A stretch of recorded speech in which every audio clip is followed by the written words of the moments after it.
नमस्कार, आप देख रहे हैं प्राइम न्यूज़। मैं सुखमीत सिंह। पंजाब के स्वास्थ्य मंत्रालय डॉक्टर बलबीर के ऊपर माननीय हाई कोर्ट ने एक मामला नोटिस किया है। यौन उत्पीड़न का, सेक्सुअल हैरेसमेंट का मामला दर्ज किया है। उनके ही पार्टी के महिला पूर्व प्रधान वुमेन विंग के श्वेता जिंदल ये एक नोटिस जारी करवाया है। अब हमारे साथ जी बातचीत करने के लिए खुद श्वेता जिंदल मौजूद है। मैम नमस्कार। नमस्कार सर। मैम क्या मामला हो गया ऐसा कि आपने इस हद तक अभी तक ये कदम उठाना पड़ा? सर, मैं इस पार्टी के अंदर जब से आई हूँ, मैं एक सोशल वर्कर थी सर। ये सोच के साथ मैं पार्टी के अंदर आई थी भी ये पार्टी पंजाब का कोई सुधार करेगी, पंजाब के लोगों के लिए खड़ेगी। बट सर ऐसा कुछ भी नहीं है जी। मैं एक सोशल वर्कर रही हूँ सर, मैंने बहुत काम किए हैं। बाढ़ के अंदर भी मैंने बहुत काम किए सर। मैं एक मेरे वुमेन काउंसलिंग कमेटी मेंबर भी हूँ सर। मैंने 50-60 लेडीज़ का एक उनके घर जोड़े हैं। और सर मेरे बच्चों को फ्री साइकिलें बाँटी हैं, पब्लिक के लिए पार्क बनाए। सर मैं एक सोशल वर्कर थी, मैंने ये सोच के साथ एक पार्टी जॉइन की थी, भी शायद भी ये पार्टी कोई नई उम्मीद, नई किरण पंजाब के लिए लेके आएगी। बट सर इसके उल्ट मुझे कभी भी ये देखने को नहीं मिला, क्योंकि इस पार्टी के अंदर सर कोई सुनवाई नहीं है। मैं डॉक्टर बलबीर सिंह जी के दफ्तर के अंदर वुमेन ग्रीवियंसेस इंचार्ज थी सर। महिलाओं के मसले सुनने के लिए मुझे उधर बिठाया गया था। डॉक्टर बलबीर सिंह जी स्वास्थ्य मंत्री पंजाब जी के कैंप ऑफिस के अंदर। बट सर जब मुझे उनकी रॉन्ग इंटेंशंस का पता लगा, क्योंकि मैं एक सर बहुत ही रिस्पेक्टेबल फैमिली से बिलोंग करती हूँ सर। मेरे father superintending engineer irrigation department में थे सर। और मेरा परिवार सर फिरोजपुर के अंदर कई एकड़ के अंदर वृद्ध आश्रम सर मेरे परिवार ने बनाया हुआ है। और एक अपने मेरे दादाजी के नाम पे चैरिटेबल आई केयर हॉस्पिटल भी है। तो सर मेरे अंदर एक समाज के लिए कुछ करने की भावना शुरू से रही है। और मैं 12 साल सर मैंने गवर्नमेंट टीचर भी रही हूँ। तो सर अब जब मेरे को मौका मिला कि चलो एक कोई नई पार्टी आई है, एक हमने मौका दिया पंजाब ने, तो सर जब मैं इसके साथ जुड़ी, तो डॉक्टर साहब ने मुझे अपने दफ्तर के अंदर वुमेन ग्रीवियंसेस इंचार्ज के तौर पे उधर बिठाया। तो सर जब मुझे उन्होंने बैड टच करना और सर जब उनकी मुझे रॉन्ग इंटेंशंस का पता लग गया सर, तो सर मैंने लगभग साल हो गया सर, मैंने दफ्तर जाना बंद कर दिया। मैंने उनका ओहदा मना कर दिया कि सर मैं इधर। कब से चल रहा था बैड टच की आपने बात करी? कब से ये आपको लगा, फील हुआ कि हाँ, ये bad touch, bad elements show हो रहे हैं? कब से ये हुआ? सर ये स्टार्टिंग से ही चल रहा था अभी सर। 3.5 साल हो गए हैं पार्टी को बने, पंजाब सरकार बने, 3.5 साल से ये चल रहा था? जी सर, डेढ़ जो ये बिल्कुल स्टार्टिंग से ही चल रहा था सर ये सारा कुछ। तो सर पहले अपने को इतना नहीं ये होता कि शायद कोई गलती होगी हो, भी बुजुर्ग हैं, हमारे पिता समान है, ऐसा नहीं होगा, भी शायद कोई वैसे ही हो गया हो टच या कोई। बट सर धीरे-धीरे मुझे उनकी इंटेंशंस क्लियर होगी भी हर वक़्त होने लग गया भी हाँ, भी ये क्यों ऐसा क्यों हो रहा है? तो सर मैंने अपने घर भी नहीं बताया, क्योंकि सर वो अपना एक ओहदा है उनका, पहले वो एमएलए रहे हैं, उसके बाद स्वास्थ्य मंत्री रहे हैं, कि उन्होंने सर मुझे धमकियाँ भी देनी शुरू कर दी कि अगर आपने अपने परिवार में बताया, तो हम उनके खिलाफ पर्चे, झूठे पर्चे दर्ज करेंगे, आपके परिवार को मरवा भी सकते हैं, नुकसान भी पहुँचा सकते हैं। तो सर इस डर से कि भी अपने मैं हस्बैंड को बताऊँगी, हस्बैंड को नेचुरली सर गुस्सा आना ही था कि मेरी वाइफ के साथ ये कुछ हो रहा है। तो अगर उनसे कोई गुस्से में गलत स्टेप हो गया दफ्तर, तो सर इन्होंने तो मेरे हस्बैंड को नुकसान पहुँचा देना था। दारू वर्कर मैम आप रहे हैं, आप अपने वार्ड में बड़े अच्छे काम कर रहे हैं। वार्ड की बात करें, 14 नंबर वार्ड आपका पड़ता था। आपको एमसी टिकट का भी कहा गया था कि लेकिन कोई आप किस कारण से लगता है कि आपको एमसी टिकट काट दी गई? क्योंकि आपने कहा है कि ये हम काम करने वाले वर्कर थे, लेकिन आपकी एमसी टिकट कार्य किसी और को दी। ये भी एक कारण हो सकता है किसी चीज़ के लेकर? सर बिल्कुल जी, यही कारण है एक कि मेरी जो मैं इनकी गलत डिमांड्स को भी सर मैंने पूरा किया, तो इसलिए सर मैं सबसे स्ट्रॉन्ग वार्ड नंबर 14 की कैंडिडेट हूँ। कहीं भी सर पता कर सकते हैं सर, इन्होंने मेरी टिकट भी काट दी। उससे पहले सर ब्लॉक प्रधानगी में मेरा नाम आया, इन्होंने ब्लॉक प्रधानगी से डॉक्टर साहब ने मेरा नाम काट दिया।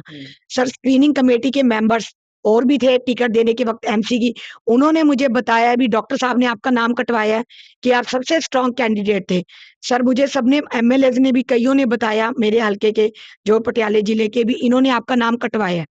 तो सर इन्होंने हर वक़्त ये कहा कि अगर सर ऐसी-ऐसी लेडीज़ को टिकट मिली है, जो सर एक 2022 में एक पेड वर्कर थी सर, 500-500 दिहाड़ी लेके जीरो लेटर डालते थे। और सर हम जिन्होंने लाइन लगा के तन मन धन नाल सर पार्टी की सेवा करी है, दिन रात सर काम कर, उनको सर मेहनती वर्करों को समाज में सर हम अच्छा काम कर रहे हैं, पढ़े लिखे ही हैं सर, कहीं न कहीं लगता है मैम कि ये जो बातें नहीं मानने का ये दोष है अपना, क्योंकि प्रीति मल्होत्रा ने आवाज़ उठाई वो बाहर हो गई, एमएलए हरमीत सिंह पठानिया ने आवाज़ उठाई वो बाहर हो गई। कई और भी वर्कर होंगे आपकी तरह जिन्हों की अभी आवाज़ दबी जा रही है। लगता नहीं कि जो भी आवाज़ निकालता है इनके खिलाफ उनके पार्टी को बाहर का रास्ता निकाल दिया जाता है? बिल्कुल सर, यही चीज़ है जी, यही चीज़ शो करती है पार्टी की कमियों को। क्योंकि सर अगर मैं क्योंकि सर ये बात कहीं भी नीचे लेवल पे बता नहीं सकती थी जो मेरे साथ हुआ। क्योंकि कोई भी एक सेहत मंत्री के खिलाफ, स्वास्थ्य मंत्री के खिलाफ सर कोई भी बंदा आगे नहीं आ सकता जी। मेरी हेल्प के लिए। तो सर मैंने अपने हस्बैंड को कहा भी मैंने केजरीवाल जी से मिलना है, जी। अपॉइंटमेंट लो। तो सर मैंने अपने हस्बैंड की आईडी से मेल करी है केजरीवाल जी को। 1 डेढ़ साल से सर मैं उनके अपॉइंटमेंट के लिए टाइम ले रही हूँ। तो सर उन्होंने एक पार्टी वर्कर को सर जो दिन-रात सर कोई ऐसी इलेक्शन नहीं है जिसमें मैंने ड्यूटी नहीं दी। संगरूर इलेक्शन आई सर गुरमेल घराचो जी की, उसमें सर मैंने ड्यूटी दी। बरनाला इलेक्शन आई सर, जालंधर इलेक्शन आई, लुधियाना इलेक्शन आई, हरियाणा इलेक्शन आई। हर इलेक्शन में सर एक पार्टी वर्कर आपके लिए काम कर रहा है, सर आप उसको 10 मिनट के लिए टाइम नहीं दे सकते। सर केजरीवाल जी ने मुझे टाइम नहीं दिया सर।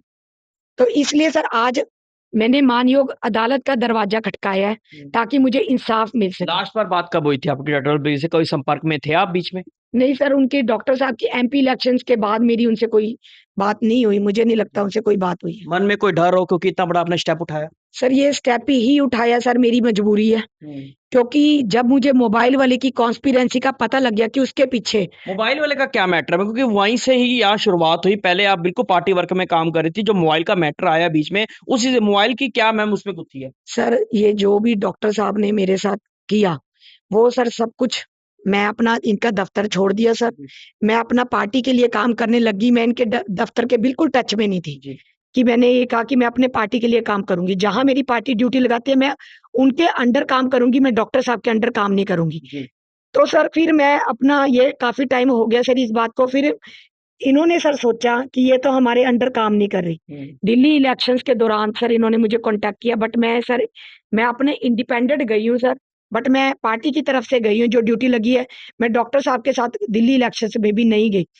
तो सर इन्होंने अब सर मेरा मोबाइल एक मैं सिंपल गई सर मोबाइल की दुकान पे, मैंने सिंपल फीचर की नॉलेज ली। जी। तो इसलिए सर मोबाइल वाले ने मेरा फ़ोन लेके बिना मेरे कंसेंट के, बिना मेरी परमिशन के सर उसने खुद सर उसकी लेटर भी है साइंड जी। मेरे पास। उसने सर खुद ये बात कबूली है कि हाँ जी, मैंने ऐप डाउनलोड करी है। और सर उसके बाद उसने मुझे कहा कि मैडम आप मेरे से पैसे ले लो। जी। उसने मेरे को खरीदने की कोशिश करी ताकि ये चीज़ें दब जाए। जी। क्रिमिनल कॉन्स्पिरेंसी थी सर। तो सर मैंने उसको मना किया कि मुझे पैसे नहीं चाहिए, मेरे को मेरा फ़ोन जो आपने गलत ऐप, क्या पता सर उन्होंने मेरी ट्रैकिंग की ऐप ये कहाँ-कहाँ जा रही है, कोई मीडिया का सर हैक करने के लिए, उन्होंने कोई गलत ऐप मेरी डाउनलोड कर ली थी। तो सर मैंने उन्हें कहा कि आप ये मेरी सारी अपना ये ऐप डिलीट करके मेरा फ़ोन वर्किंग में लगा दो। तो सर मोबाइल वाले ने पहले मेरे को पैसे देने की कोशिश करी। सर मैंने रिफ्यूज़ कर दिया, तो उसने मेरे साथ मिसबिहेव किया। इस संबंधी सर मैंने थाना त्रिपड़ी सर एक कंप्लेंट दर्ज कराई। बट सर मेरी कोई सुनवाई नहीं हुई। लगभग 1 महीना हो गया। सर मैंने अपना नया फ़ोन परचेज़ किया सर, इतना टाइम नहीं होता। एक लेडीज़ की होने के नाते सर मेरे ऊपर परिवार की भी बहुत ज़िम्मेदारी है कि मैं एक थाने गेड़े मारी जाऊँ, सर इतना टाइम नहीं होता जी मेरे पास। 1 महीने से सर पुलिस ने मुझे कोई थाने नहीं बुलाया, कोई कार्रवाई नहीं करी। उसके बाद सर 16 सितंबर को मेरे हस्बैंड को मोबाइल वाले ने कॉल करी है 46 सेकंड और धमकियाँ दी हैं कि आपको जान से मार देंगे। कहते हैं अब आपको छोड़ना नहीं है। तो सर उस दिन के बाद मोबाइल के ओनर ने कहा ये बात? जी सर, मोबाइल ओनर ने कहा सर ये हमारे पास सबूत हैं जी, सारी कॉल डिटेल्स हैं। फिर सर उसके बाद हमने सोचा भी अब ये कोई सीरियस मैटर है कि हमने तो कोई भी कार्रवाई नहीं करी, कोई हमारी सुनवाई नहीं हुई जी। फिर भी हमने कहीं कोई सर किसी अधिकारी को नहीं बताया। तो सर 16 तारीख को जब हमें धमकियाँ मिली, उसके बाद सर मैंने अपने पार्टी के अंदर भी बताया कि भी ऐसे-ऐसे मेरे को धमकियाँ मिल रही हैं, डॉक्टर साहब के बेटे को भी बताया। तो सर मुझे नहीं पता था कि ये खुद ही करवा रहे हैं। उसके बाद सर जब हमें किसी पुलिस अधिकारी ने कॉन्फिडेंशियली सर बताया भी इसके पीछे भी जो आपकी हेल्प नहीं हो रही, कोई आपकी सुनवाई नहीं हो रही, इसके पीछे डॉक्टर बलबीर सिंह और उनके बेटे का हाथ है। भी हमें उन्होंने कॉल करी है कि ये कोई कार्रवाई ना करी जाए। कोई श्वेता जिंदल के खिलाफ कोई इनका साथ ना दिया जाए। बदला की भावना के साथ काम कर, लेकिन मोबाइल में ऐसा क्या कोई कॉन्फिडेंशियल कोई वीडियोस ऐसी थी जिसके कारण आपको भी डर था और उनको भी डर था? सर मोबाइल के अंदर सारा कुछ सर सारा कुछ ही होता है जी कॉन्फिडेंशियल, जी और लिस्टें होती हैं सर। एक अगर हम एक पब्लिक फिगर हैं, जी कोई भी सर वो मेरे मोबाइल के साथ छेड़छाड़ कर दे, सर मैं किस-किस को सर किस-किस से माफिया मांगू कि ये मैंने किया नहीं।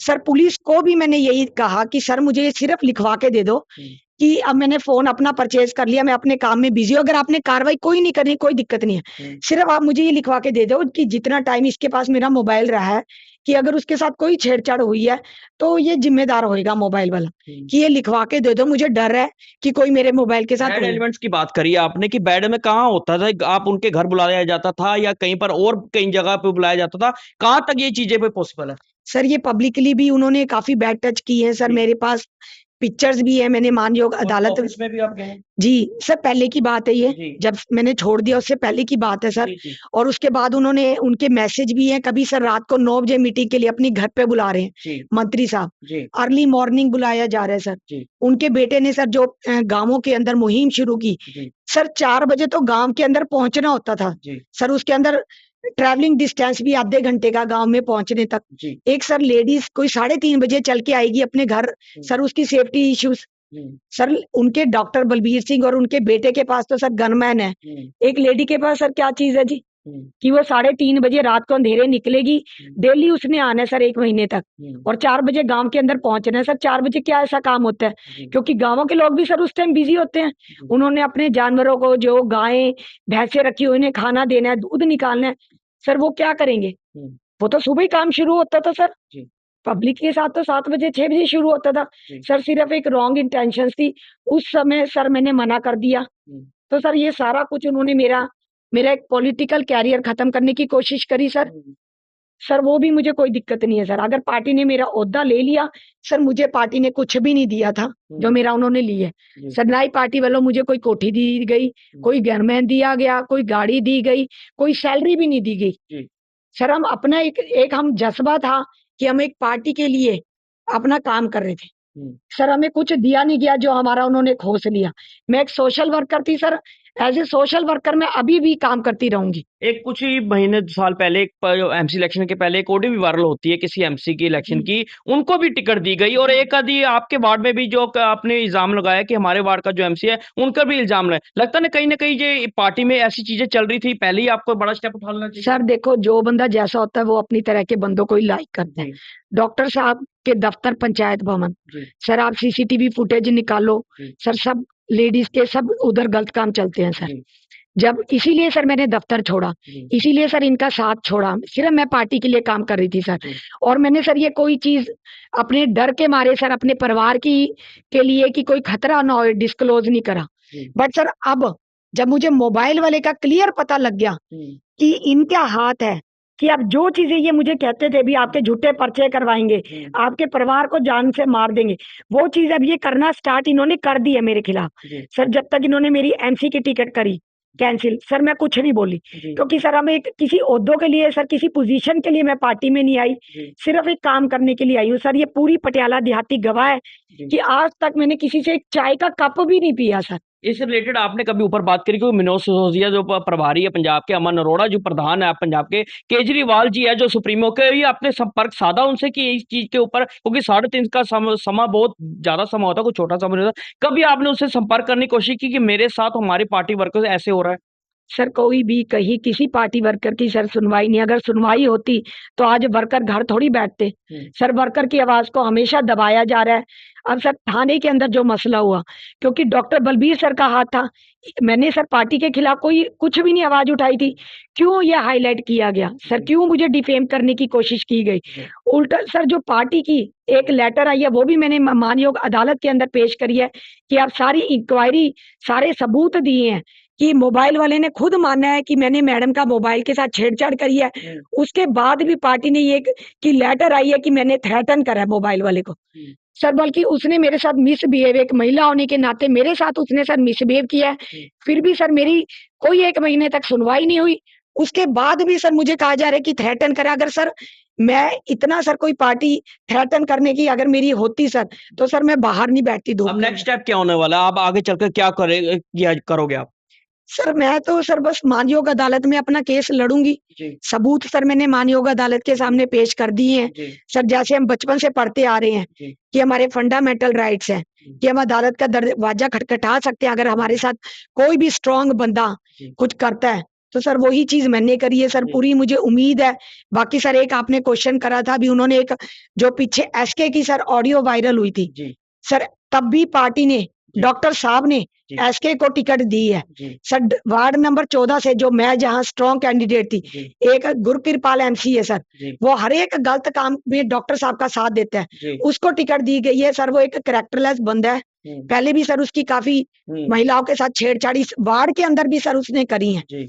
वार्ड के लोग भी गवाह हैं जी। कि उसने कई महिलाओं के साथ छेड़छाड़ करी है सर। ऐसे बंदे को ऐसी बंदे को टिकट दी जा रही है, जी। तो सर इसे क्लियर होता है कि पार्टी के अंदर जी। मेहनती और शरीफ बंदों की पार्टी को कोई जरूरत नहीं है। जी। सर पार्टी की मेरे ख्याल से जो ये सोच थी वो यही सोच है कि गुंडे बदमाशों को आगे लाया जाए। जी। सर अब मुझे यही लगता है कि आम आदमी पार्टी की एक जैसे एक सर रावण आया था ना सर, जी। एक रावण आया था सीता माता को एक साधु के भेष में ही आया था सर। जी। इसी तरह ये एक साधु के भेष में पार्टी पंजाब के अंदर आई है जी। कि हमारी एक नई सोच है, हमारी ऐसी पार्टी है। बट सर इनका पीछे मकसद जी। सिर्फ एक लूट खसूट करना है, पंजाब को लूटना है।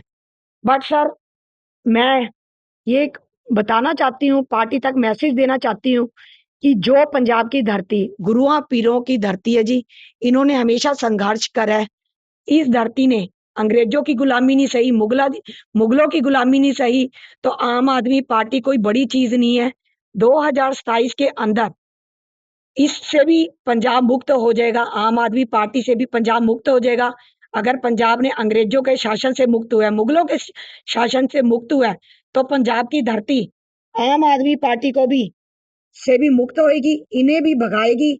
अगर लाना जानते हैं पंजाबी तो भगाना भी जानते। मैम, क्या श्वेता जिंदल कोई नई पार्टी ज्वाइन करने जा रही है आने समय? सर अभी तो मेरा कोई ऐसा इरादा नहीं है। जी।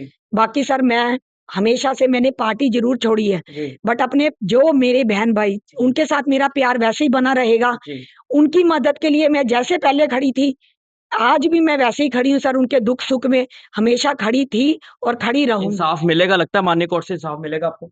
सर मुझे पूरी उम्मीद है सर कि अदालत में सुनवाई होगी। जी। बाकी सर आगे जाके पता लगेगा सर। बहुत बहुत धन्यवाद। ये थी श्वेता जिंदल जिन्होंने बताया कि सख्त इल्जाम लगाए हैं डॉक्टर बलबीर के ऊपर, और उनके पार्टी के कुछ एमसी के ऊपर भी इन्हें इल्जाम लगाया है कि एमसी भी ये हरकत करते थे, और उनके ने सीधा इल्जाम लगाए पंचायत भवन में ये हरकतें की जाती। बड़े इल्जाम है। कहीं ना कहीं ये पार्टी वर्करों को भी ये जानने की जरूरत कि ऐसे वर्कर जो जुझारू वर्कर है उनके ऊपर अगर संगीन आरोप ये जो लगा रहे डॉक्टर बलबीर, कहीं ना कहीं माननीय कोर्ट को ये जरूर नोटिस जारी करा है। पल पल के अपडेट के लिए बने रहा प्राइम न्यूज के। धन्यवाद, नमस्कार।